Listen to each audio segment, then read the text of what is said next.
Bonjour à toutes et à tous et bienvenue dans ce nouvel épisode de WWE News.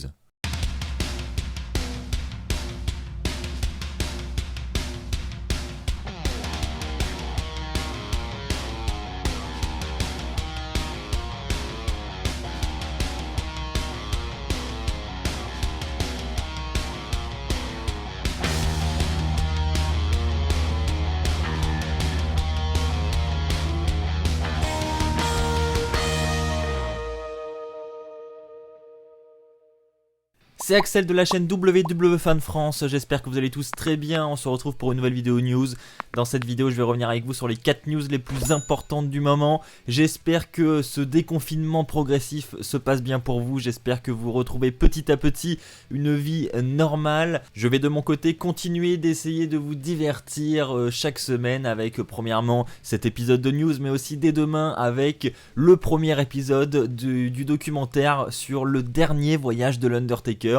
Un documentaire qui vient de sortir sur le network, qui aura plusieurs épisodes et je trouvais ça vraiment intéressant de vous en faire un résumé à chaque fois, chaque semaine, parce qu'on y apprend énormément de choses sur sa fin de carrière et je pense que ça peut vous intéresser. Donc le premier épisode devrait sortir dès demain. Donc n'hésitez vraiment pas à vous abonner pour ne pas rater ce premier épisode. Ceci étant dit, c'est parti pour cet épisode de news. On a des grosses infos qui viennent de tomber. Alors déjà premièrement hier soir à Raw en ce qui concerne Becky Lynch, mais également en ce qui concerne une ancienne grosse star de la WWE qui pourrait risquer la prison et qui pourrait risquer une longue peine. On va en parler un petit peu plus tard. Pour commencer, on va parler donc de Becky Lynch qui nous a fait une annonce à Raw. Donc c'était annoncé avant l'épisode de Raw. On savait que Becky Lynch allait nous faire une grosse annonce à Raw. Hier soir, eh bien Becky Lynch nous a révélé qu'elle était tout simplement enceinte. Alors comment ça s'est passé? On a donc le show qui commence et on a Becky Lynch qui arrive avec la mallette Money in the Bank de Asuka, puisque je vous rappelle que Asuka a remporté le Money in the Bank ladder match féminin ce dimanche soir à Money in the Bank. Et donc déjà première grosse surprise, pourquoi Becky Lynch a cette mallette Money in the Bank dans les mains? Donc déjà ça amène beaucoup de questions.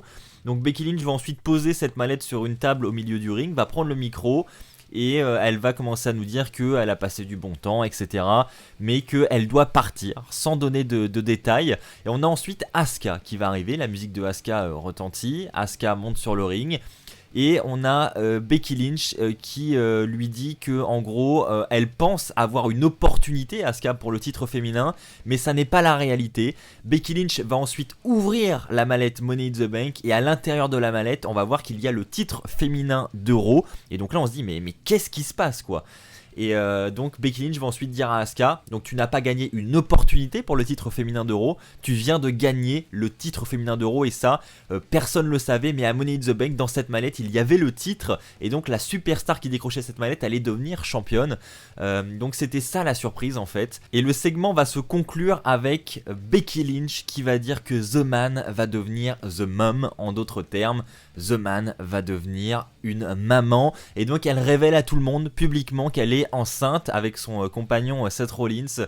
Donc ils vont avoir un enfant ensemble et donc pour ces raisons Becky Lynch doit s'écarter des rings et doit rendre forcément son titre qu'elle a depuis près de 400 jours maintenant. Rappelez-vous, elle a battu le record il y a quelques jours maintenant. Donc voilà, officiellement Becky Lynch n'est plus championne de Raw et je trouve que c'est une immense surprise parce qu'elle était tellement dans une grande période de sa carrière, hein, clairement, un règne de près de 400 jours, c'est vraiment pas rien, c'est vraiment historique. Donc qu'elle rende son titre comme ça et qu'elle parte de cette manière, pour moi c'est une grande surprise, je m'attendais vraiment pas à ça.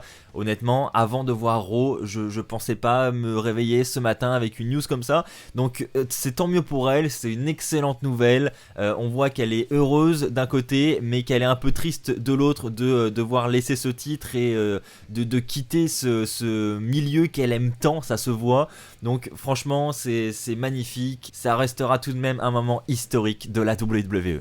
Maintenant on va parler d'une deuxième news qui était elle aussi assez inattendue je trouve, c'est le retour de la Wildcard Rule. Alors pour ceux qui ne savent pas ce que c'est, la Wildcard Rule c'est tout simplement le fait que les superstars peuvent aller soit à Raw soit à SmackDown, elles peuvent aller où elles veulent, comme elles le veulent. Vous le savez, on a normalement deux rosters différents, on a d'un côté le roster de Raw, le show rouge, et de l'autre côté le show bleu avec SmackDown, et on a même un troisième roster avec le show jaune NXT. Et bien avec cette règle tout simplement les séparations de roster n'existent plus et la WWE WWE a annoncé officiellement que ça serait le cas désormais. En gros, je pense que c'est à cause de cette épidémie du Covid-19 que ce retour de la Wildcard Rule a lieu, et j'espère que c'est le cas parce que honnêtement, moi je trouve que c'est une mauvaise idée de vouloir mélanger les rosters comme avant. Je trouve que vraiment la séparation c'est que du bénéfice pour la qualité des programmes de la WWE, pour éviter la répétition des rivalités chaque semaine. Je trouve ça vraiment cool. Donc qu'ils ramènent cette règle, je suis pas hyper chaud honnêtement. Maintenant, dans ce contexte de l'épidémie du Covid-19, je trouve que c'est pas une mauvaise idée. Parce que là, on est dans des shows où il n'y a pas de foule, où on n'a pas énormément de superstars. On essaye d'amener le moins de superstars possible sur les shows. Donc voilà, pour éviter que ça tourne en rond, pour nous amener un petit peu de nouveauté, le fait de mélanger un peu les rosters, je suis conscient que ça peut aider à la qualité des shows.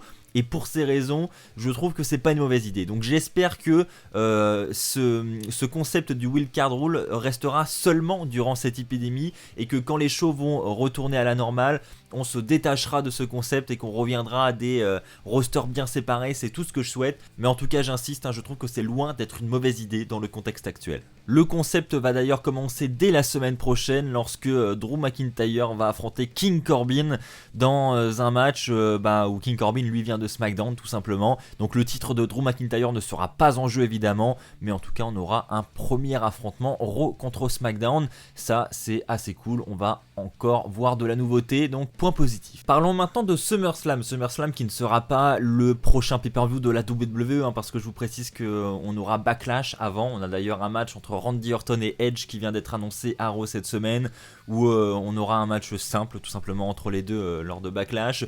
Mais en ce qui concerne SummerSlam, eh bien visiblement le show n'aura pas lieu à Boston comme il se doit. Il faut savoir que les tickets sont toujours en vente à l'heure actuelle. La WWE continue à vendre les billets pour SummerSlam au TD Garden de Boston, mais le maire de Boston a tout simplement annoncé que tous les rassemblements culturels, donc ça inclut tout ce qui est festival, tout ce qui est évidemment show comme le catch, n'auraient pas lieu jusqu'au 7 septembre inclus. Donc évidemment la WWE est concernée par cette annonce et elle ne pourra pas tenir son plus grand pay-per-view de l'été comme prévu à Boston. Donc elle va devoir réfléchir à un plan B. Pour l'instant la WWE n'a pas réagi à cette annonce du maire de Boston, donc on ne sait pas comment ça va se dérouler, mais évidemment la solution la plus logique et celle qui reste dans la continuité de ce que nous avons eu jusque maintenant, c'est que le show ait lieu au Performance Center en Floride lui aussi. Donc bon, c'est encore une fois assez décevant, on va pas se mentir, parce que je pense qu'on en a tous un petit peu marre de voir ces shows à huis clos comme ça, mais voilà, on n'a pas d'autre choix, à moins que la situation s'améliore d'un seul coup comme ça, et ça j'y crois vraiment très peu. Et bien à part ça, on aura encore et encore des shows au Performance Center, pas d'autre choix pour la WWE. Pour terminer, je vais parler avec vous d'une grosse affaire qui va concerner Alberto Del Rio, l'ancienne grosse star de la WWE, un ancien champion du monde. Il y avait d'ailleurs des rumeurs comme quoi Alberto Del Rio voulait effectuer son retour à la WWE cette année en 2020. Eh bien, sachez que je pense honnêtement que son retour n'aura pas lieu au vu des affaires dans lesquelles il est impliqué en ce moment. Tout simplement, une jeune femme a porté plainte récemment contre Alberto Del Rio. Elle accuse tout simplement Alberto Del Rio de violences physiques puis sexuelles. Donc en fait, ils se seraient tout simplement disputés un soir. Donc c'est un jeune couple qui vient de se mettre récemment ensemble.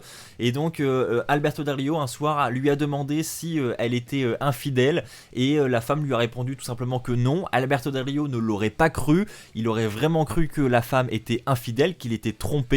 Et donc pour ces raisons, il l'aurait forcé à entrer dans la chambre, il l'aurait ensuite forcé à danser et il l'aurait ensuite battu et violé pendant de nombreuses heures.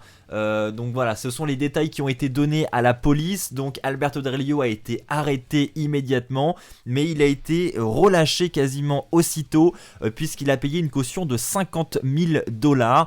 Mais Ringside News nous rapporte que s'il est reconnu coupable dans cette affaire, eh bien il pourrait risquer 5 à 20 ans de prison, sachant que ce n'est pas la première fois que Alberto Del Rio est impliqué dans des histoires comme ça.